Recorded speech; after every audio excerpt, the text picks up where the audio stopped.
Hey everybody, welcome to yet another episode of Frenemies. Joined as always by David Swor. I'm DJ Cox. We should have been joined by Ben Foster tonight, but Come unfortunately, on, Ben. I'm telling you, man, Ben That's Foster, disappointing. very disappointed in you, buddy. But we're gonna talk about your Twins tonight, and at least give us a listen. That's what we at least hope from you there, buddy. But we'll give you some love later on in the show. But for right now, David, we were just talking a little bit before the podcast here about 2019 Twins. So give us a little rundown of what happened last year to the Twins.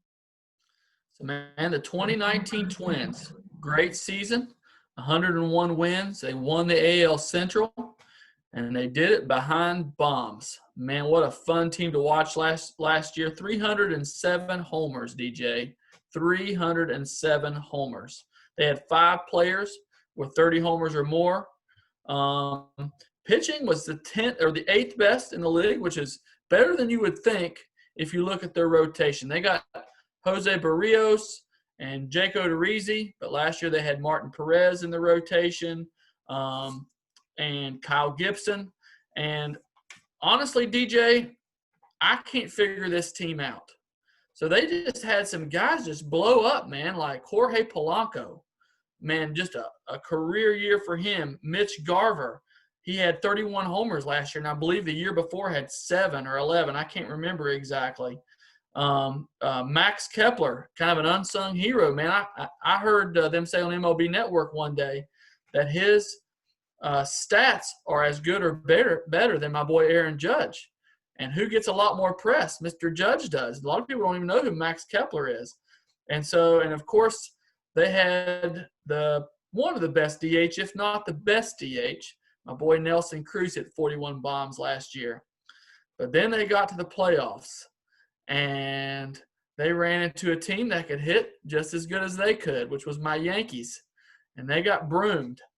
And one thing about this team, DJ, 16 straight postseason losses. 16 straight. And so I think they're going to play with a chip on their shoulder. They got a great manager, Rocco Baldelli. He has to be great because this team isn't full of a bunch of stars. They're not a high payroll team. Last year, $85 million.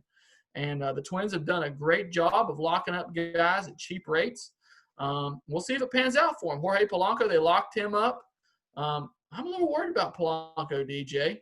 So I don't know. What do you think about it? Well, I mean, Polanco I'm definitely here with you on that. I mean, he's not proven by any means, and we'll see on him. So I'm not too sure on him either. I mean, he had a good year last year, but we'll see. I'm on the fence with him as you are. Man, when you do the math on the last year's Twins, they almost hit 2 home runs every game, and that's ridiculous. I'm not a math major, but they're very close to 2 home runs per game on average, which is unreal. They broke the Yankees record by 1 last year. Unbelievable that they did it. And like you said, they didn't really have a ton of guys that you've heard of a lot. Just a lot of guys hitting 30 and 40, and almost everybody in the entire lineup did it. And lost to the Yankees, like you said, didn't put up really a fight in those 3 games at all. Rocco Baldelli, I echo the sentiments. He's a good manager. I think he was a lot of fun to watch as a player for the Rays all those years. He was just a gamer and a lot of fun to watch, and it's cool he got a managerial job. And he's already got some of his assistant coaches getting head jobs as the Pirates head coach now. So, I mean, when you're already getting your assistants jobs, I mean, you're doing something right so far. So good on him, man. And I've always really admired the Twins for a lot of reasons. And like you were talking about, besides their top 2 guys, they really fell apart because their 3, 4, and 5 pitchers were just not there. They were not consistent from the pitching. They just out-hit a lot of teams. And like you said, they ran into the Yankees, and the Yankees could hit, and they just didn't have the pitching to keep up with them. So 2019 was definitely a good season for them, but I think they're a little tired of falling a little short, like you said, in the playoffs, and they got some work to do. So transitioning now, David, what do you got for the 2020 strengths of this ball club? Well, it's still the bats. Now, having said that, they lost a couple key players out of that lineup. C.J. Cron, 25 homers, 78 RBIs, hit 253 last year, and Jonathan Scope. And man, Scope's a better player than he gets credit for. 23 home runs from the second base position, plays strong defense. And, of course, they had ready-made guys to replace those. Sano is going to move full-time to first, it sounds like, which now has Josh Donaldson penciled in there. Of course, he's injured right now. And just for full disclosure, the Twins are in first place. The last I look, I didn't look today, but as of yesterday, they were in first place, and they're kind of, back to their old ways, better in the pitching staff. But I'm going to go with the hitting still. They still got the bombers. They still got Nelson Cruz. He's still bombing. Eddie Rosario, man, that's a guy you don't hear much about. Been very consistent, man. In the last 3 years, he's been hitting those bombs. We've already talked about Max Kepler. They probably have the best utility man in the league in Marwin Gonzalez. He can play anywhere. He can hit. And so I still like their lineup. I'm a little worried about Jorge Polanco. Again, great season last year, but the year before that, 7 home runs. The year before that, 13 single digits the year before that. So it makes you wonder, is that an aberration? I don't know.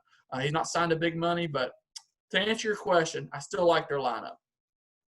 I 100% agree. It's got to be the lineup. And let me tell you, man, I am a big fan of Max Kepler. Holy cow. I got to say he's my favorite Twin of all these guys. Like you said, he came out of nowhere and produced like he did last year with 36 bombs and 90 ribbies. And he hit, 252, which I think he talked about in the offseason, wanted to improve on that. But he's going to, man. This guy can just hit. He's a flat-out baller. I love him, man. He's, like you said, comparable to Aaron Judge. That's hard to think of. He kind of gets lost a little in Minnesota. But, man, what a year. And Byron Buxton in center field, not necessarily a great hitter, but defense is spectacular, man. And the Twins have had a run of great defensive center fielders for a long time with Puckett and with Torrey Hunter and now Byron Buxton in center field. It's traditionally been a spot where they stick a stud defender in there. And, man, that's just an absolute stud in center field. And Rosario, 109 ribbies last year. Another guy who hit 30 bombs. Seems like all these guys hit 30. Donaldson, you add him to the lineup now. Wow, 37 and 92. They gave him a lot of money in a long contract, which I personally don't think he's going to last that long. Nope. But I understand what they were doing because they're trying to take the next step. And they're trying to overcome a couple losses in the lineup, like you were talking about with Cron. And Sano moves to first base. He had 34. Cruz at 41. Mitch Garver, 31. Blanco, 22. You just see how it's spread out among all these guys to break that record. And just very impressive offense. And I think to be honest with you, Jonathan Scope was a big loss. It really was. And I think you're totally right that he's underrated. And Luis Arias is taking over at second now. And he's one of their prospects. And I don't blame him. He hit 340 last year. And he got limited playing time. So it's just a little small blob there. But, they're giving him a shot this year. And we'll see how he sticks. And so they're trying a little homegrown talent there with the loss of him. But, man, this offense, I love it. I really do. And I think that they can hang with pretty much everybody as far as lineup goes. And Nelson Cruz is 40, 41 years old? Yeah. And he's still mashing, man. He's off to a great start again. And, wow. So DJ, definitely offense. Let's talk about Nelson Cruz here a little bit. I know where you're going with this. your key is always 10. Being dominant for 10 years. Yeah. He's got 11 straight good seasons. I'm not on the Nelson Cruz in the Hall of Fame band. But how do you explain that, and how do you explain away being dominant for 10 or 11 good seasons and not getting in? Well, if he gets there, I think I looked at it the other day, and I consider it 8 Hall of Fame years he's got. So he's really close. I could be wrong on that, but I think I looked at it the other day because I knew we were going to talk about Nelson Cruz's. He's in that category, man. He's in that category, that Edwin Encarnacion category. There's a lot of guys that are like those two that we're going to look at their numbers and think, holy smokes, these guys put up great careers and consistent bombers. And he is really close. And I'm going to give him a really good look when it comes to his time. And, he's up there in age, and I don't know if he can put 2 more great seasons together, but we'll see, man. He's definitely going to be It's going to be an interesting case, no doubt. He's an interesting case. He's not there yet for me. Again, if your job is to be a DH, which he did play right field a lot. And listen, I love the guy. I was praying that the Yankees would get him several years back when he was a free agent. So I'm not knocking on Nelson Cruz at all. But I need to see 500 homers out of you. I'm sorry. Right now I think he's about 405. He's probably not going to get there unless he just blows up when he's 41, 42, and 43 years old. And I like him, but if you look at the similarity scores, the players that are similar to him in there, I looked at all 10 of them, not one Hall of Famer in there. And you got guys like Jermaine Dye that are in there. Again, nice player, not Hall of Fame caliber. The guy most like him, I believe, was Dick Howard, who had 382 home runs and hit about 290. So, again, he was a great player, obviously, not Hall of Fame caliber. So, I'm sorry, Nelson. I can't let you in. But by DJ's metrics, you're pretty daggone close. He is very close. And I think I had 8 on him. So it's very intriguing. And this year, another thing, too, that's going to be a little interesting about this whole thing, too, David, is when we look back at careers like this and we see the 2020 season, we're going to have to look at this one a little different. These numbers aren't going to be ridiculous like they normally are, and you're going to have to factor in a little bit mathematically how good of a season they actually had. And was that like a Hall of Fame season, so to speak, you know what I mean, by the standards of a 60-game season? Did they put up the numbers that are great enough to be considered a Hall of Fame year, you know what I mean? So that's going to be a little different.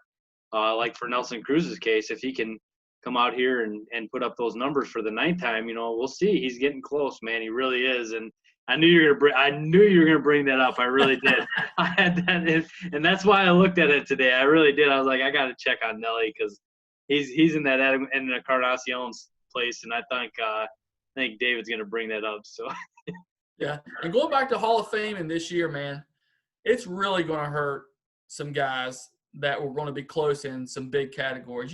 Again, we talked about Starlin Castro the last time.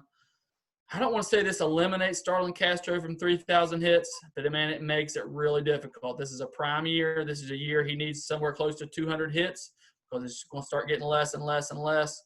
He's obviously not going to get that or anywhere close to that. And so, some guys that would be gunning for 500 or 600 homers or whatever, this is going to hurt them, man. And like you said, people are going to have to take that into account. Voters are going to take that into account.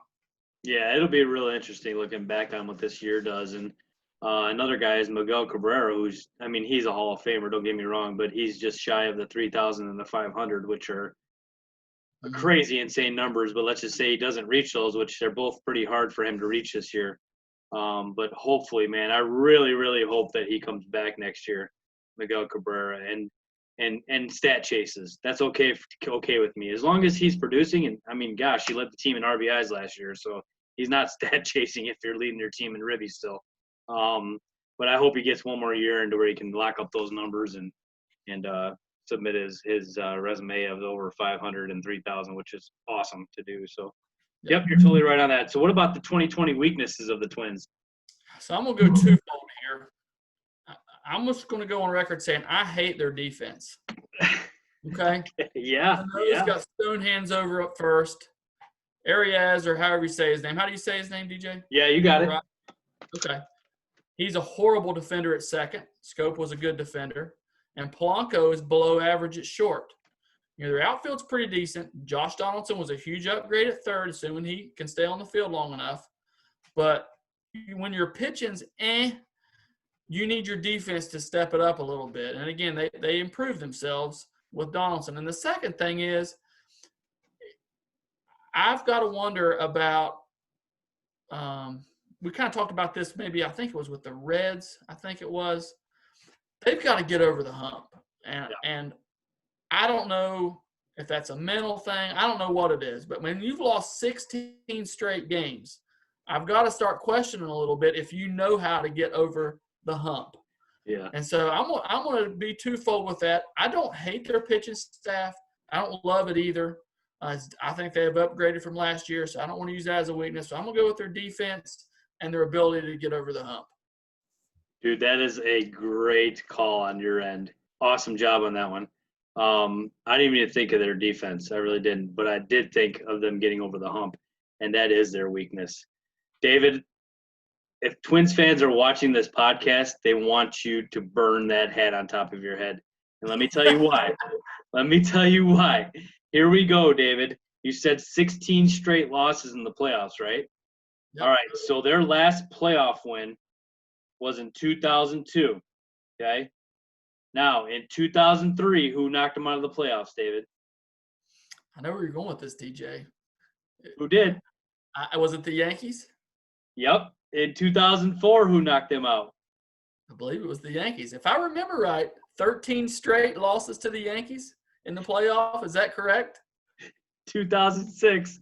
The Yankees let them go on the other side of the bracket, get knocked out by the A's. So then in 2009, who knocked them out? Was it the Yankees? Who knocked them out in 2010? Oh, my gosh. Was it the Yankees? Who knocked them out in 2017? Yankees? Who knocked them out in 2019? The Yankees. Unbelievable. That is unbelievable. I had no idea it was that far back. I thought about this today. I kid you not.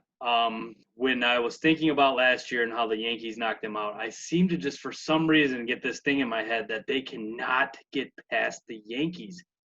And the more I statistically looked at it, I thought, oh my gosh, that's beating it in my head for a reason, because every time they've been in the playoffs since 2003, except for the one time they lost to the A's, every other time they have lost to the Yankees and got swept by the Yankees, haven't even won a game. And that's got to be the weakness of this team, David. It really does. If you cannot get over that hump as a franchise, and a lot of these guys don't have much to do with that. You know, maybe the 17 and 19 teams they do, but beyond that they don't. But still, though, man, as a franchise, that has to be their weakness, because this team's good enough to contend every year. They really do, and they do a great job. And they you know, like you said, they don't spend much money, but they still contend. And I commend them, man, because they do a really good job. But they cannot get over that hump. So by far, their biggest weakness is the Yankees. And DJ, can I sew that up for Twins fans real easy? Yes.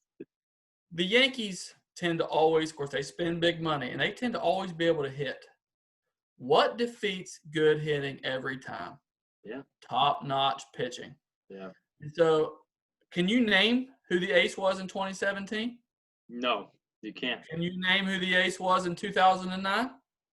No. No, because the Twins, now you can go back further than that. You can get into Johan Santana and guys like that were aces that could defeat good hitting. But the Twins have always been deficient in the top of that rotation. They've never had a Garrett Cole. They've never had a Justin Verlander. And, man, if they did, now, like I said, they've improved the rotation a lot this year, I think. But they still don't – well, I mean, Barrios is an ace. I'll say Barrios is an ace. But is Jake Odorizzi a number 2? Nope. Is Kenta Maeda a number 2 or 3? Nope. Is Rich Hill a dependable 2 or 3? Nope. So they've got guys and that are good pitchers. They need another stud. They need another Jose Barrios. And then you can count on possibly being able to take 2 wins from the Yankees. But the way it was last year, their only hope was Barrios, because the Yankees were going to bomb everything else they threw out there. And I'd have to look back in 17 and backwards, but I'm going to bet it's the same deal. If you want to beat a good hitting team, you've got to have good pitching. Yep, you're so right, man. And Odorizzi's a good number 3. You're right about that. If he's in my 3 spot, I'm okay with that. But I'm not okay with him being a 2. I'm really not. And Odorizzi was an all-star last year, so he had a good year. And don't get me wrong or anything. And he's a great pitcher. Huh? He did fade. He did fade, and he did not do good in the playoffs. So you're right about that. So yeah, they definitely have a weakness there with that pitching. And we'll get into this a little more as we talk best and worst case scenario. What is the best case scenario for this Twins team this year, David? What do you think? I think they're winning that division again, and I think they're going to the playoffs again, obviously. I just can't see him getting by the Yankees, man. I'm sorry, Twins fans. I just still don't see it. You've improved. I think you can make it hard on them. I think you can be pesky. Of course, anything can happen in a short season. We saw that last year with the Nationals. They got hot, and so I'm not saying the Twins can't get hot and push past. I'm not saying that at all. But I think the playoffs is real possible, and I think they could make some noise and get deep into it. 100% agree. I really believe that if they stay on the wrong side of the Yankees in the playoff bracket, which is the key, they can get to the AL championship. I do believe this. We talked a little bit about their pitching rotation. I believe that they've improved a little bit. I really do. I know last year they had some guys that were and you named all the guys that they got. I really believe that they've upgraded, and they didn't get a number 2 like they should have. You're right, but they got some guys. Go ahead. Listen, watch out for Dobnak. Yeah. He was great down the stretch last year. Yeah. I don't think he was even supposed to be part of the rotation this year. For whoever decided to sign Homer Bailey is a moron. Yes. But Dobnak found his way back into the rotation because Rich Hill got injured like he always does. Yeah. And sure enough, through 4 starts, I'm thinking about a 1.59 ERA. And I got to give a shout-out to Dobnak, okay? Undrafted, 1 college scholarship offer, DJ, and guess where that was from? Alderson Broadus, which is a D2 school here in West Virginia. Yeah. Really? Yep. And they said the reason that he got a look was because of his catcher. His catcher, I guess, gave his name to a scout. He was playing independent ball somewhere. His catcher got drafted, and sure enough, they drafted him, and he climbed the ladder fast, mid-90s fastball. And I don't know how with a mid-90s fastball in Division II, you don't get a look. I have no idea. But anyway, if Dobnak can be a number 2, I don't know, man. They're pretty good otherwise. Dobnak is dealing so far. You're so right about that, and that's a very good point. And if he can, oh man, he's doing well. And you mentioned this too, and I gotta say this, man. Homer Bailey, who signed this guy? Well, what in the world, David? In their defense, he did win 13 games last year, DJ. That was because I thought the same thing. What are they doing? Because I remember ERA of 6, Homer Bailey, but last year, 13-9, mid-4s ERA. They got him on a 1-year deal for $5 million. But dude, put him in a competition with Dobnak, and it's real obvious who would have won that competition. Okay. Yeah. I don't understand after having a ERA under 2 last year how Dobnak just wasn't going to make the rotation. You're going to give it to Homer Bailey? Come on, man. Stupid. And listen, I know I've been dogging on Homer Bailey a lot here, but he deserves it, man. This guy has been nothing but terrible since 2015. Absolutely brutal. 5.56 ERA, 6.65, 6.43, 6.09, 4.57, 4.80, and 4.30, respectively. Awful. He's absolutely terrible, and I don't understand why you even bother with him. I don't care. He had a decent year last year. I just didn't get that signing at all. Not one bit. I thought it was wasted money. I think he should retire. I think he's terrible. And obviously he's not going to be a part of this really, I don't think, because he can't stay on the field right now. But I just think that's awful. I think Rich Hill's a gamer. He's 742 years old, but since he's left-handed and throws 70 miles an hour and can throw off speed, a la Jamie Moyer, he's staying in the game very long. It seems like he was on the Cubs like 100 years ago. It really does.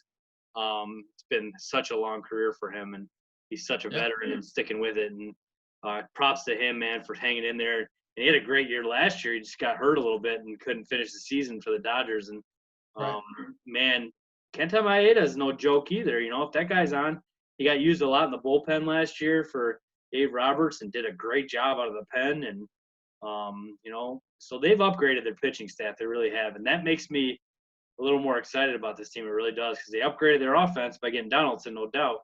So they've definitely upgraded their pitching too. So they're getting better. They just got to get over the Yankees. They really do. Yeah, so, DJ, you follow the Dodgers. Why didn't Maeda ever stick in the rotation?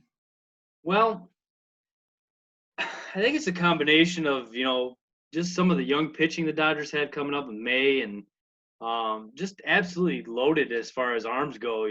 Ross Stripling was another guy that they bounced back and forth from the starting to the reliever, and Stripling just dealt last year and kind of out of nowhere. And when you got May and Stripling towards the end of that rotation, well, obviously with the big three-headed monster they had at the top there just wasn't really any room for him to start anymore. So they kind of went back to just using him in the rotation, or not the rotation, in the bullpen. So it worked out. It really did, and he did a good job there. And the Dodgers are just so loaded with talent.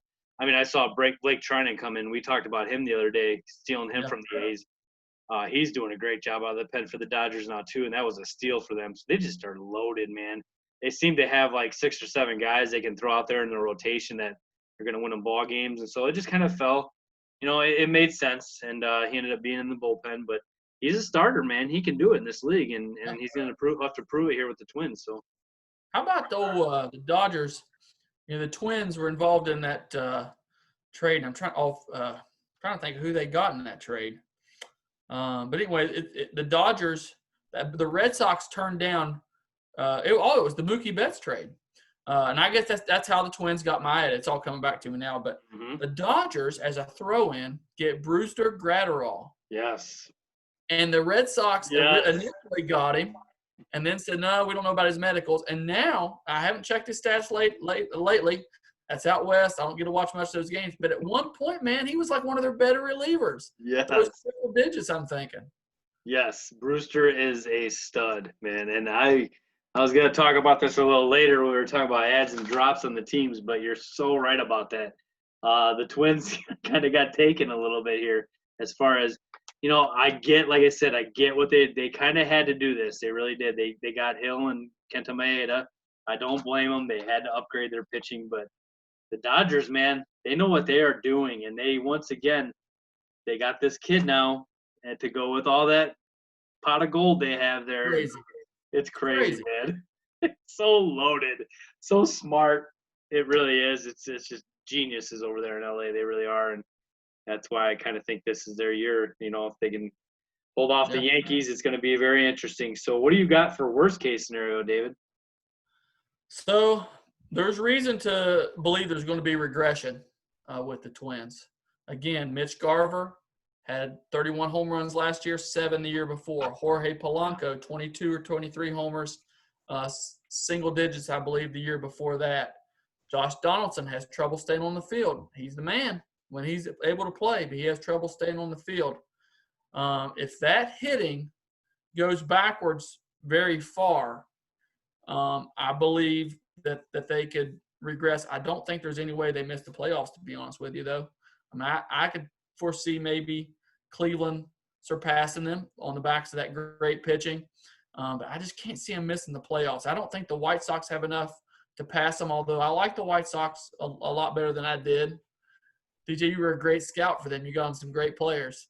Man. But I just don't think – I can't see the Twins falling back any further unless they had a big injury or something, but any further than second. So I still think they're making the playoffs, but I just don't know if I believe all the hype. I 100% agree. I can't really add too much to that. Second place is the bottom for them. It really is. They're going to the playoffs. This team's way too talented not to. So that's by far the exact thing I was going to say. So any position battles you could think of that were going to happen going into here? Not really. It looked like their lineup was pretty much set. Their rotation's pretty much set. Obviously, Dobnak fought his way in. Yeah. And so that was cool. I got to feel a little sorry for Marwin Gonzalez. He's a great player, man. Yeah. He's a great player. And he's their utility guy. And, you wonder if Arias, is that how you say his name? Yeah, that's exactly what I was going to say. Second base? Yeah, I wonder if he doesn't hit as well as they think he's going to. Yeah. Because of his crappy defense, if Marwin Gonzalez doesn't find his way there. But otherwise, it seemed to me like everything was pretty well set. What do you think? Yeah, I was going to say Dobnik needs to take over Homer Bailey immediately. That really needed to happen, and looks like it's going to. And that was a head scratcher. I seriously had a lot of problems with that, with them penciling him in as a fifth starter. It was a joke to me. And man, Marvin Gonzalez, that's a good point, man. He can't do any worse at second. I don't really see him as a second baseman, so to speak. He's not really that kind of type player, but I get it, man. If he's better defensively, he probably is better defensively, no doubt. Even though he's not really a prototypical second baseman, but yeah, I could Yeah. see him sneaking in there and getting that. Those are both great points on your part, man. You're too smart tonight. I can't argue with you on all this stuff. You're making the same points I am. This isn't fun. I'm gonna start throwing some wrenches in here in a minute. I gotta get you mad. All right, so here's my names, man. The Twins did a lot this offseason. Yeah, they did Yep. a ton. So I want the name who who made the biggest difference. Homer Bailey, Josh Donaldson, Sergio Romo, Alex Avila, Rich Hill, Tyler Clippard, Julius Chassin, and Kenta Maeda. So I'm gonna obviously go with Donaldson. That's the Right. big name, and it's pretty easy. But I want to tell you something. Have you ever looked up? You're gonna laugh at me for this, but have you ever looked up Tyler Clippard's career numbers? Oh no, man. Have you looked them up? David, I was no joke thinking about him today and how good he is. I kid you not. Stealing your thunder. You're Tyler killing me. has been good for a long time. Yes. And, he kind of lost it. The Yankees traded for him maybe 3 years ago. He kind of lost it for a minute. He kind of just lost his way. I don't know what it was. He's a little bit homer prone, and if you're homer prone, you don't want to be in Yankee Stadium all the time. So I don't know if that got to him. But the Yankees had him originally. They traded him. I don't even remember what for. And then he reeled off a bunch of good years in a row. And, man, he strikes out a lot of guys. He still strikes out a lot of guys with a changeup. He's a fastball changeup guy. So, hey, if you can – little leaguer out there, don't let anybody make you believe that a changeup can't be an out pitch, because it totally can. Yes, sir, it can. Can create weak contact. A lot of hitters struggle more with a changeup than they do a curveball or any other pitch. So, were you that guy? Oh, yeah. Yeah. I just remember in BP, DJ, I never could strike you out. I could always get you to 2 strikes. I just never could put you away. It was really frustrating, but I should have been throwing you more changeups, I guess. More changeups or high fast, just barely above that hittable level high fastball. You would have got me, man. I didn't throw hard enough to get a fastball by you, probably. No, but Tyler Clippard, man, definitely. I was thinking about him today too, and he's got a violent pitching motion too, and it's kind of goofy looking, really, and and he does his thing, man. He's been consistent, and I totally was gonna go with not Donaldson. Obviously, is the guy, but I was gonna talk Clippard as well too. But man, I really, really do like what they did. I mean, Sergio Romo still kind of got it too. I mean, he's kind of hit or miss a little bit out of that bullpen. I remember Tampa Bay used him as like a starter for like an inning to begin the game last year. So he had a lot of crazy roles last year, but he'll help him a little bit. And even Alex Avila is a backup catcher, and never know if Garver is going to stick. I mean, he's not totally proven. He's a good player, but if he needs some rest or regresses a little bit, and they got a couple pitchers, Maeda, Hill. So yeah, they did a good job. So what about key losses? Brewster, we're talking about him, man. That's one of them. Luke Raley also got traded in that trade. Ryan Harper, Kyle Gibson, who was in the rotation last year, Jason Castro, one of their catchers, C.J. Cron, Jonathan Scope, Martin Perez, Sam Dyson, and Cole Stewart. So who's going to hurt the Twins from that? I still think it might be Scope, man. Yeah, man. I really think it might be Scope. I think they're going to miss his defense. He hit 23 homers last year, and I know Arias is a different style player. He's a contact hitter, obviously a high average hitter. He could easily make them completely forget about Scope, and somebody a year from now might watch this and think, man, what an idiot, Jonathan Scope, But I'm going to stick with Scope. I think they're really going to miss him. I 100% agree. He stole my thunder again. I don't think they're going to miss Cron very much with the two guys that they had there with Miguel Sano and Nelson Cruz. You had to have one of them at first and one of them DH, and so it's kind of written on the wall that he was going to go anyway. So when those two guys are taking those spots, you're not going to miss him very much. It definitely is scope. It really is. But Brewster, man, down the road here, that could be a big loss for them. Not right now, but it's going to eventually hurt them a little bit, I think. But like I said, I get it. And Jonathan Scope definitely is the guy that they're going to miss for this upcoming DJ, season. you think about the Twins from last year, 101 wins, and pretty much they traded Cron for Josh Donaldson. Yeah. They traded Kyle Gibson for Kenta Maeda. Mm-hmm. They traded Martin Perez for Rich Hill, or Dobnak, however you want to say it. And they traded Scope for Arias.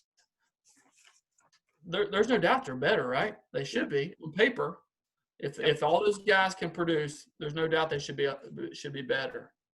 Totally agree. I really do. I was impressed going over the Twins from what they did last season to now. I totally think they took a right step, and they just got to keep building on this, man, for the future. They really do. They're doing some great things, and Twins fans should be getting excited here, man. But now they need to kind of take that next step and get a couple more guys, and woof, they'll be really legit contenders. So we obviously can't predict who the guys that they'll get via trade or free agency could be. But, David, let's talk about some guys from down on the farm who could come up and make this team even more strong. So who's your prospect for the Twins?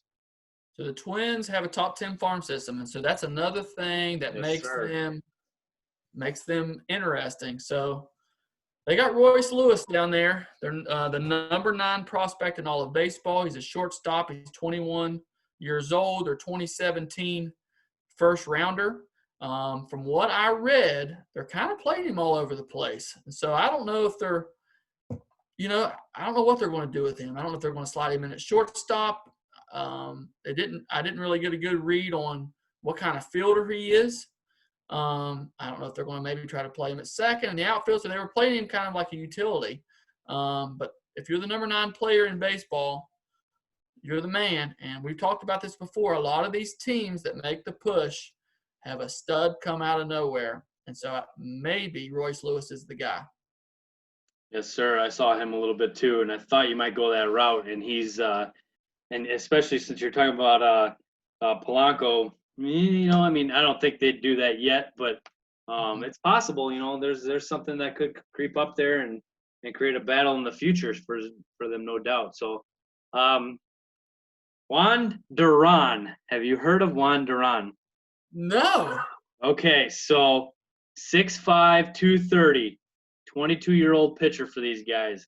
All right, he's a top 100 prospect. He's not doing too well in the minors so far. He's 23 and 26. He's from the Dominican. He has only – so in 374 innings pitched, he's only given up 23 bombs, which when you're looking sometimes at these minor league prospects, you got to see how much they give up the long ball.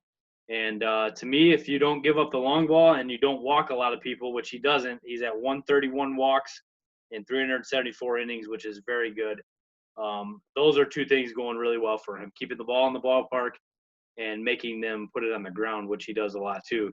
So if he's got that, he's got a lot going for him. He has 366 Ks in 374 innings, so he's almost a K per inning guy. He can hit 100 miles an hour with his fastball and sits high 90s with his fastball. He's nasty, man. He throws a two-seamer with that as well, so that thing moves. And, David, I got to ask you this. So have you ever heard of a splinker? A splinker? No, I've never heard that at all. What is that? It's obviously a splitter and a sinker, huh? Yes. And this kid throws that. This kid throws that. I would love to see the grip indeed. I was trying to find the grip I took like half an hour trying to find how he grips that bad boy, how to do that. I have no idea. I've never even heard of it until I started researching him. But I've seen the pitch happen in video, and it's dirty. But I don't know how he does it, man.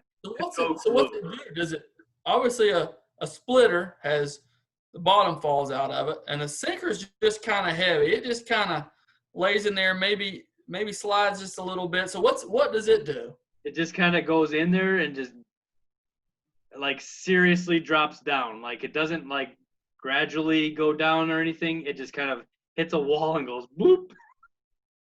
Interesting. It's stupid, man. I'm like, what is this thing? So apparently It's what we're Mike gonna Jenkins. see it pretty quick. Go ahead. It's what Mike Jenkins used to throw back in the day. That's what it was. Now we know. Yeah, Mike Jenkins. And another thing I forgot to talk about those Twins, man. What in the world? How did Coach always let them get away with throwing a softball in practice, like to warm up? What was that? They were like out there underhand. Ding. That was disappointing, I'll have to say. So What was that? is fast pitch softball a North thing? Yeah, it is. Okay, because I never knew, and I think years and years ago they used to have fast pitch teams around here, but I don't think that exists. But the Twins were real into it, obviously, New Yorkers, and you got into it after. So it must be a big North thing. I can only imagine how hard some of those guys could throw. You know, back in the day, I remember coming home from college one time, and my sister played at Liberty. She held their strikeout record for several years. And my dad was like, hey, the catcher can't be there for Sarah's lesson. Can you go and catch her? And I thought, oh, yeah, okay. Dude, that was rough. Just a total different what you're used to. The ball's going up instead of going down. You're closer. You know, they have a curve that they can throw to. They have a changeup. It was rough. So I can only imagine, you know, what a man can do. You know what I mean? A physical, a bigger guy. I can only imagine. So, David, how did that happen with Sarah, Mary Beth, and you, all pitchers, man? How did that happen? Did your dad teach all of you how to be pitchers, or how did that happen? No, man, I'll just be honest. I was obsessed, straight up obsessed with baseball back in the day. We lived in a brick house, and you can ask any of my family. 7 o'clock, 8 o'clock, whenever I got up, I went outside with a rubber baseball and threw. And my sister, Sarah, is just a phenomenal athlete. She was a great basketball player. She was a great hitter. You know, she didn't hit it all until her senior year and was one of the top home run hitters, and we're talking Division I, on her team.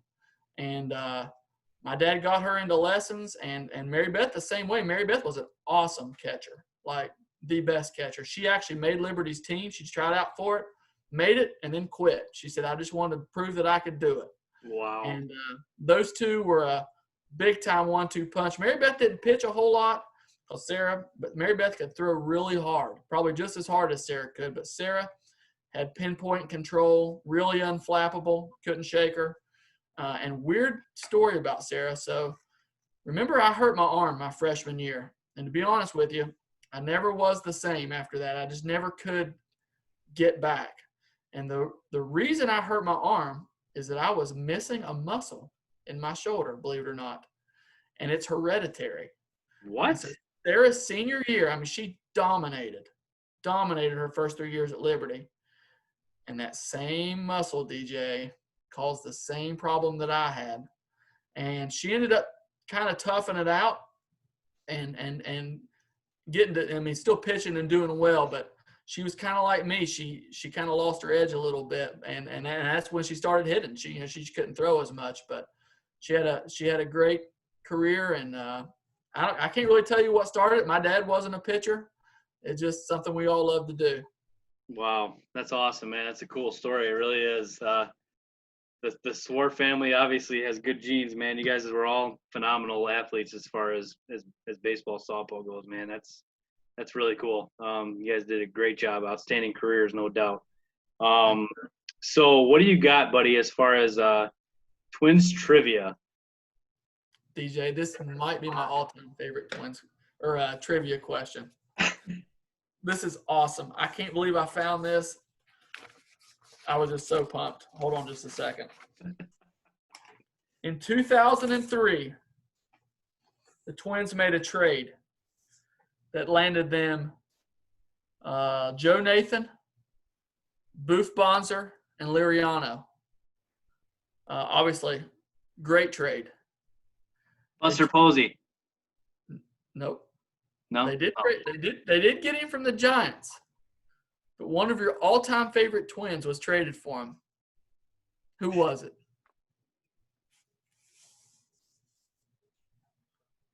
Okay, I interrupted you. You got to read that again to me because I had Buster Posey in my head for some reason. The Giants, they drafted Buster Posey. You should have known that. In 2003, Okay. the Giants made a trade with the Twins that netted them Liriano, Nathan, and your boy Boof Bonser. The Giants got those three? No. The Twins got those three. Okay. They sent away a player who only played for the Giants 1 year and just had a year with them. Who was it? Oh, man. 2003. Oh, I got it. Okay, you have to do just one thing for me. You got to give me, is he a pitcher or position player?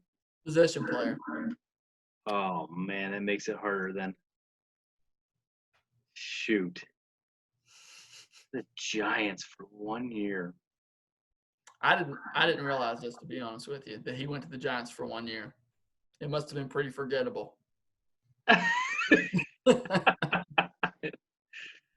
Oh, Whatever scout made this trade or helped make this trade, they should have been fired a long time ago. Awful. terrible, huh? Awful. Ah, doggone it. I have absolutely no clue. It was your boy, potential Hall of Famer, A.J. Pierzynski.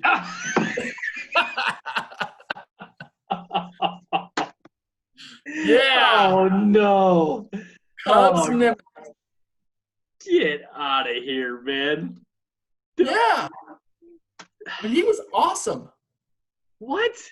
Yeah. A.J. Pierzynski was the man. Great team guy. Never caused any problems. He was the man. I just thought you'd enjoy that. He was a Red Sox for a long time, too, wasn't he, David? Yeah, dude, I hated that guy just as bad as you did. Horrible. And he's just as bad of an announcer as any of the other guys you hate as well, too. So he announces? well, he does like the Fox pre or post game show, and he drives me absolutely insane. I can't handle it, man. I did not know that. Did you know that Fox has the World Series for like the next 10 years? That means Joe Buck is going to be calling the World Series for like the next 10 years at least. I like Joe Buck. Are you anti-Joe Buck? Anti-Joe Buck, man. Can't stand him. Sick Well, of that guy.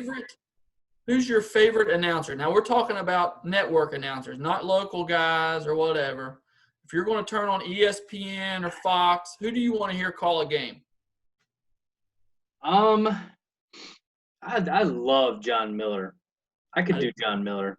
I really could. I actually I'm one of the few that liked the team of John Miller and Joe Morgan.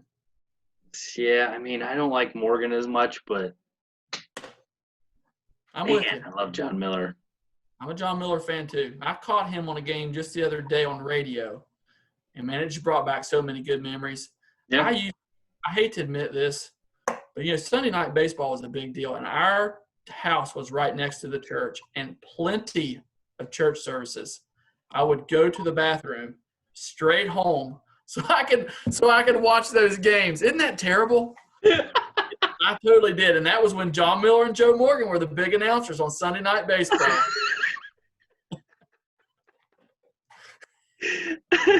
I'll pause this part of the show. Dad, if you're watching, yeah. It used to happen quite a bit, man, especially if the Yankees were playing. I was sneaking. I could just see you.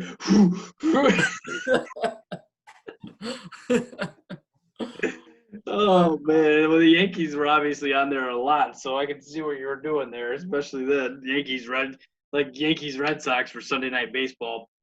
What, 26 times out of the 52 weeks of the year? It is a lot. I'll have to admit, sometimes I'm like, man, if I was a fan of the Royals or somebody, like, I would be picked. Get us on there at least once. Come on, man. I don't know. So crazy. I get it, man. That's so funny. All right, so I got a trivia for you. So this one, I'm going to just see how many you can get because this isn't too tough. Let me just tell you. Oh, go ahead. You go ahead. I'm I never good. followed the Twins much at all. I was shocked at how little I knew about them, but go ahead. Really bad. They have 7 retired jersey numbers. You can do this. All right. Harmon Killebrew, You got it. Al Kaline, No. Tiger. Walter Johnson. That's right. Yeah, you're right. I forgot about that. Walter Johnson was a Twin, right? Why do I think that? That's really – see, I'm telling you. This is bad. Kirby Puckett. That's an obvious one. 2. Burt Blyleven. My boy Burt. 3. Let's see here. They probably haven't retired Joe Mauers yet, but that's coming. That is coming. It needs to happen fast. Hall of Famer, DJ? No. I don't think so either. And there's a lot of debate about this. I think he will get in. I do think he'll get in, and I think it's kind of a crock because they're going to try to say that as an offensive catcher, he hit for high average and wasn't really a home run guy, and so they're going to get him in that way. But what they're leaving out of that whole thing is he played first base like the last half of his career. Yeah. And didn't match up very well with other first basemen. But anyway, we can talk about that another day. I don't think he's a Hall of Famer, though. Kirby Puckett. So close, though. So close. You can make a case, but I don't think so. I couldn't even make a case for him. I heard him say that on Baseball Tonight one night, and I looked it up. I couldn't even make a case for him. I'm sorry. Joe Mauer, you were a super nice guy. I enjoyed watching you play. I just can't put a catcher who averages like 10 home runs in the Hall of Fame. I can't do it. Just can't do it. But the guy hit like 350 as a catcher, though, sometimes. That's what you got to like. The greatness of Bauer is his batting average. What catchers hit like that, though? That's the thing, But I'm thinking he wasn't even anywhere close to 3,000 hits, DJ. Like, he was way down there. No, he wasn't. I just couldn't do it. I enjoyed watching him. I thought it was super cool that he was from there. I always, rooted for him, to be honest with you. But anyway, did they retire Johan Santana's jersey? No, but that's an interesting one. Yeah. Just think about that, too, maybe. Let's see. Kent Herbeck? He was there Yeah, quite a so while. just going to give you that clue. You got that one. Yes, sir. Frank Viola. No. I'm going back through my knowledge of the 90s. Gary Gaetti. Nope. Those are great Twins, though. They really are. You're not no shame in that game. One of these guys actually was in a Beastie Boys song. There ain't no way I've ever heard anything the Beastie Boys ever. Barking up the wrong tree there, buddy. Well, the only thing is anybody who's in a music, actually there's a song that has your name in it, that's kind of cool. Who is it? Because like I said, I'll never get it. Mad hits like your Rod Carew. Rod Carew, man. How did I miss that one? That's terrible. He's the man. Yeah, that's bad. The only other guy that you really kind of missed is Tony Oliva. Yeah. That's a tough one, but he's good too. And then they who was the manager on the 87 and 91 team for the Twins? Tom Kelly. Yeah, they got his. He deserves it too, obviously. Number 10. Yeah. So they've had some great players, man. They really have. Yeah. Let's go ahead. Let's just get this out of the way. I see the picture over your shoulder. Who is your favorite Twin? This my guy, man. It's my favorite player of all time. And the reason I'm kind of sitting here tonight, we got the Kirby Puckett holding the Hall of Fame plaque here, and we got the Kirby Puckett autograph on his leg there.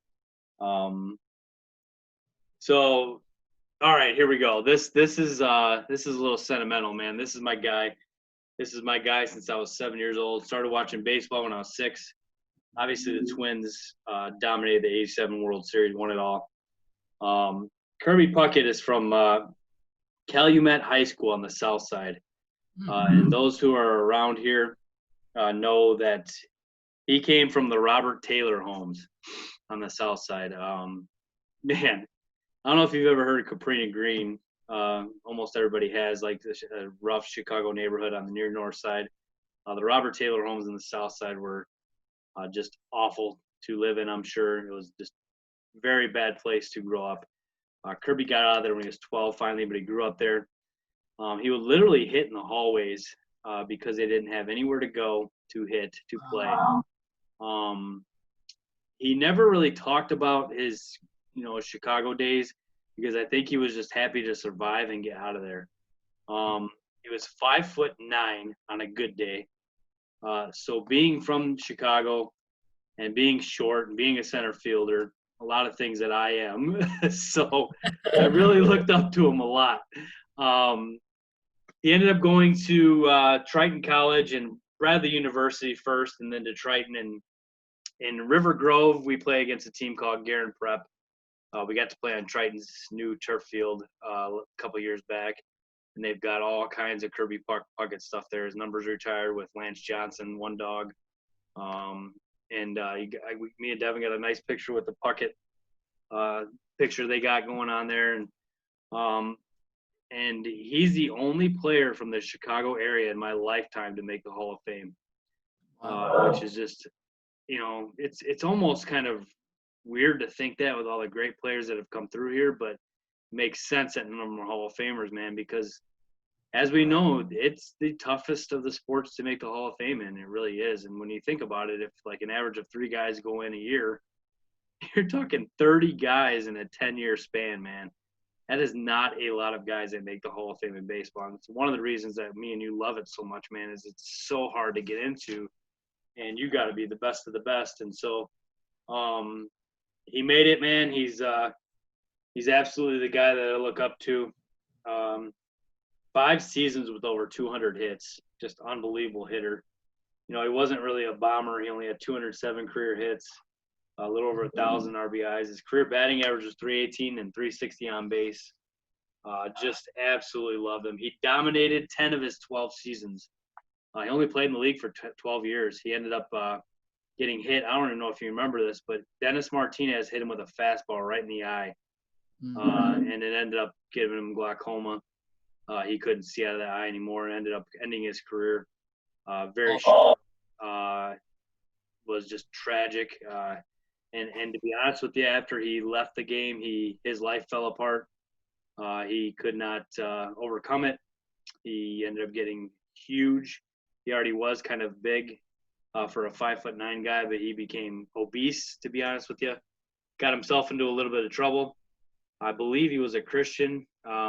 He says he was, I don't know a man's heart, but he always had a little testimony for Christ there. And definitely got in some trouble towards the end of his career and tragically was dead very early in his career, in his life. And but man, I tell you what, I would watch White Sox games just so I could see them play the Twins and play Kirby Puckett, to be honest with you. I'd never had any interest really in watching the White Sox, but when they would play the Twins, that's how I got to see Kirby play, because we couldn't watch every game like we do now. But obviously being a Chicago guy, I was able to watch Cubs and the Sox. So I got to see him through that, and, and it was really cool watching him growing up. And by far my guy, man, unbelievable player. Just everything about him was awesome to me, and everything he came from and overcame in his life, and just a tragic end, no doubt. So who's your guy, bud? I'm going to be honest with you. I'll tell you, I was going to go with Puckett. I just didn't watch the Twins that much. So instead of picking a favorite player, I'm going to pick a couple favorite moments, okay? I want to go with the Jack Morris 10-inning shutout in the 91 World Series, I believe it was. Over Man, Smoltz. I love me some Jack Morris, man. Just a working class type of guy, man, that's just going to go out there and gut it. He almost missed the Hall of Fame due to ERA. And, they didn't take into account that sometimes he would just go out there and just he was giving them 9 innings whether he had it or not. So I absolutely love that moment. And then I'm going to go with my boy Justin Morneau in the Home Run Derby versus, I believe, was it Josh Hamilton? Is that right? Yeah. So, man, after that game, or after that Home Run Derby, that was in Yankee Stadium. And I was just begging the Yankees to sign Justin Morneau back in the day. And also Torrey Hunter. There was a lot of rumors that the Yankees were after Torrey Hunter several times. And so there's three players, that I wouldn't say like they're my favorite. Like I said, I always liked Kirby Puckett back from the RBI baseball days.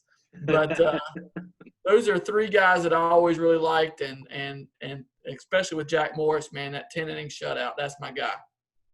Jack Morris, Tigers World Series, Twins World Series, Blue Jays World Series. Yep. Tell me, man, something to be said for that. There really is. Yep. And that game was against Smoltz, and Smoltz was just as dominant, man. Yeah.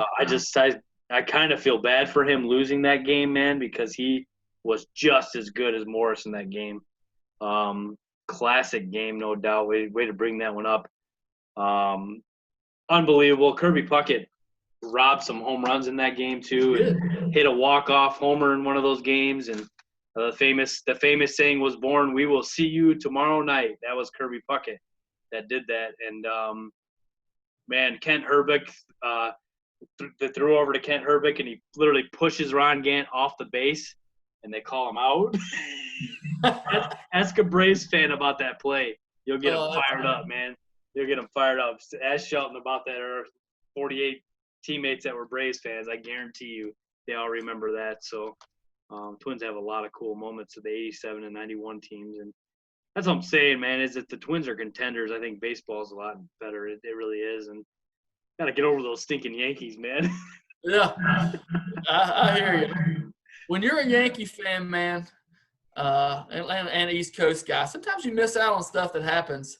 And like I said, I think the Twins, I just didn't follow them. And maybe I didn't respect them because the Yankees were wearing them out all these years. I don't know. But, when I was looking back through players in their history, it was just kind of like, I wasn't really hot on any of these guys. I used to like Johan Santana some. But anyway. No, I loved Herbeck too. Greg Gagne, just Gary Gaetti. These guys were just unbelievable. And to be honest with you, man, like Rod Carew, what a history they really have of players, and just a really cool situation they've got going there. And even some of the newer guys, they got pretty good ball players, man. This is a good team, and a little love to Jake Odorizzi too. And I like to give a little love to the Illinois guys. And his senior year, they won a state title here. He's from Highland High School. It's kind of by St. Louis. St. Louis, a lot of people don't really know the East St. Louis is actually in Illinois. So St. Louis is right on the Mississippi, real close to the Illinois border. And about 45 minutes east of that is Highland High School, where Odorizzi pitched. They were 36-4 his senior year. He won them to state title. Unbelievable. 30-7 his junior year, 22-14 his sophomore year, and 17-18 his freshman year. So a lot of success they had when Odorizzi was on there, winning a state title with a stud like that. So props to him on that. So David, have you been to the Metrodome, which closed in 2009, or Target Field 2010 to present? Never been to the Metrodome. It looked to be the worst baseball stadium ever. I hated the baggies or whatever they had out there. There was a lot of cool moments, though, in the Metrodome, and very loud. Not been to Target Field either, but it looks awesome. I did a virtual tour on there on MLB today. Just wanted to see it a little bit more because on TV it looks really cool. And I really like Target Field, man. And some of those playoff games last year, even though they were getting hammered, that place was loud too. And so I like the stone that they got going on there. It looks to be an in-town ballpark, which is the big thing right now. It's in the city. So it looks really cool, but I haven't been there yet. So that's one that's also about 6 hours from me that I haven't been to within driving distance. And what? No, I haven't. DJ, I know. That blows my mind. That honestly blows my mind. No, I totally agree with you. It really does. That is so close. It's just up and over, man. It really is.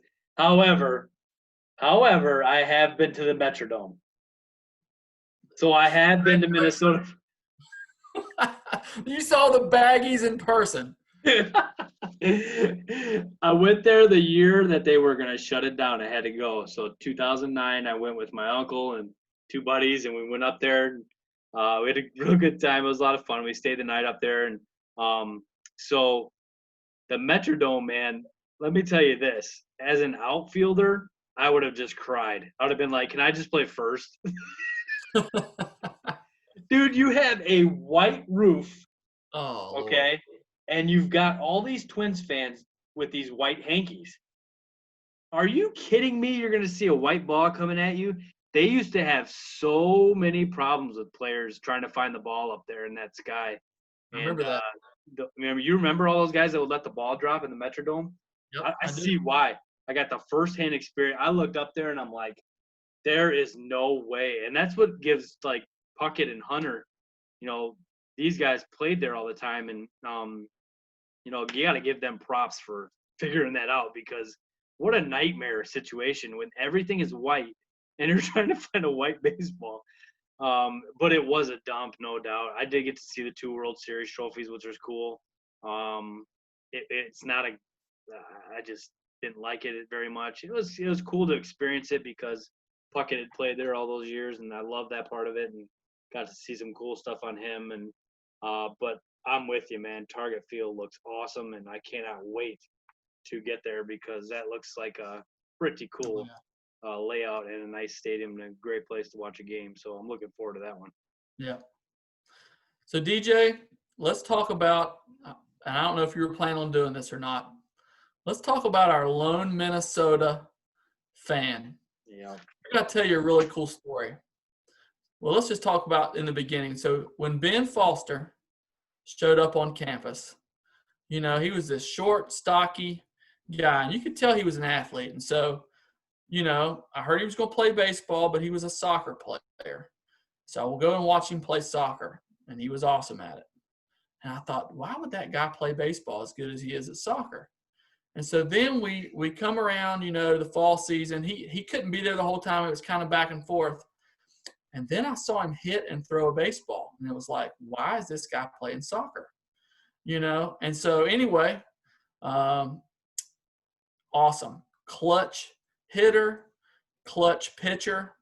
And so in 2003, I had hurt my arm, and it was this actually probably been summer of 2002. I had lost my curveball. I just couldn't find it, which was always kind of like my out pitch. And there's a scout that lives close to me. His name is Rick Clendenin. And I believe he was a scout with the Braves, if I'm not mistaken. And so we got to talking that day. We went to a local high school. He was helping me try to find it. And I mentioned to him, hey, at Little Tennessee Temple, we got 2 lefties that throw in the 90s. You really ought to look at them. And he said, oh, really? I said, yeah. So a year goes by, we graduate, and the draft is rolling around.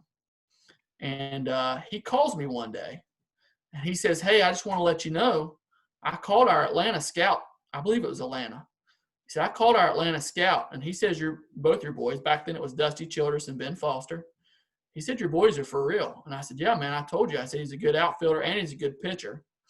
And he said, well, just so you know, we're probably going to take him in the draft. I said, well, awesome. So draft day rolls around. I'm in front of my computer. I didn't get a thing done the whole day. I'm waiting to see when Ben's going to get taken. My phone rings. It's Rick Clendenin. And he says, just so you know, we're getting ready to take your boy. And, man, I was so pumped. 2 minutes later, the phone rings again. And he says, hey, I don't know if you saw it, but the Rangers just took him. But, Ben, dude, I had so much fun playing with you over the years. One of the most gruesome injuries I've ever saw happened to Ben, the whole dislocated ankle. That was unbelievable. But there's never been a more clutch pitcher that I've ever played with whenever we needed a big game. I cannot think, DJ, of one where Ben got bombed. I can't think of it. I can think of one game that everybody. But in 3 years of playing with Ben Foster, I can't think of one game where the coach had to come get Ben because he was getting lit up. Not one time. And one of the furthest balls I saw hit the entire time we played college baseball was at Ingle Stadium. I don't remember who we were playing, but Ben hit an absolute moonshot over that 20 or 30-foot wall out in right field. So I just want to give a shout out for those of you that didn't get to play with Ben or never got to see him play. One of the best players I ever played with, maybe the best. And so just want to give you a shout out, Ben. Yeah, so I'm going to echo your stories here a little bit about him showing up. That had to be our sophomore year, correct? That was when he came along. Okay, so like you said, he was coming along, and we heard about him, and we heard legit, but we heard soccer too. And I was like, in the fall, I'm not gonna lie to you, I'm like, what is he doing missing baseball for soccer? I'd never understood that. Same. Huh? I felt the same way. And Yeah. We heard legit about a lot of guys. Coach used to have a big board in there, and it would have the players' names that he was recruiting in the state. Yeah. And we heard several times, like, this guy's the man. And then they would show up, and they wouldn't be the man. And so, to be honest with you, first time I saw Ben, kind of not short. He was my size, but kind of a stocky guy. Not what you would think about 90-mile-an-hour throwing lefty, just to be honest with you. But go ahead. I interrupted your story. No, you're totally fine. I get you. And I had a hard time with that to begin with. And I was kind of like you, man. Come on. What is this? Let's prove it. It didn't take very long, man. I got to play outside, alongside him. He was in right field. I was in center field. And, man, we had a lot of good times together. And at first I kind of was a little hesitant. Ben's different, but in a good way. Does that make sense? Because, he's got great personality. He's just a great guy. But when you first meet him, you got to kind of warm up a little bit to him. And then once you got it, man. He's a great guy. And, man, what an awesome teammate. What an awesome player. Like you said, one of the best, if not the best player that I ever played with. And I was like you, man, on draft day in 2004.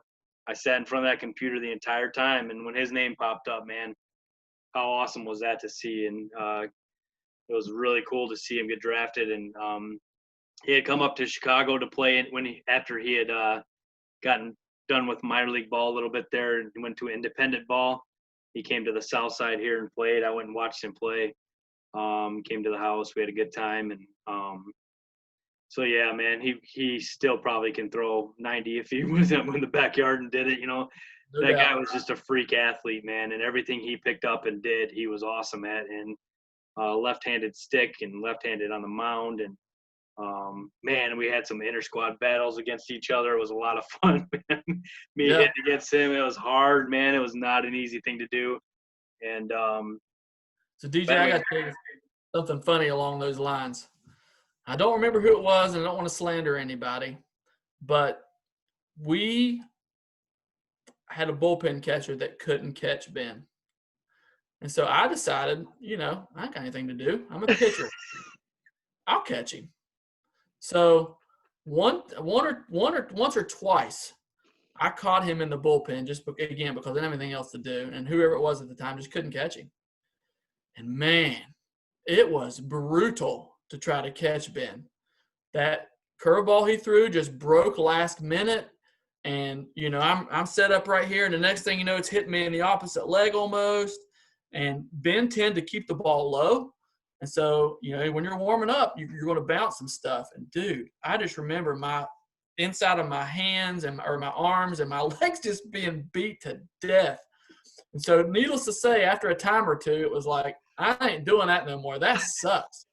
So, he was a hard dude to catch. I can't imagine hitting against him. No, it was not fun. Not fun at all. If you had Foster on your team and inter squad, you were always happy, obviously. You didn't have to face him.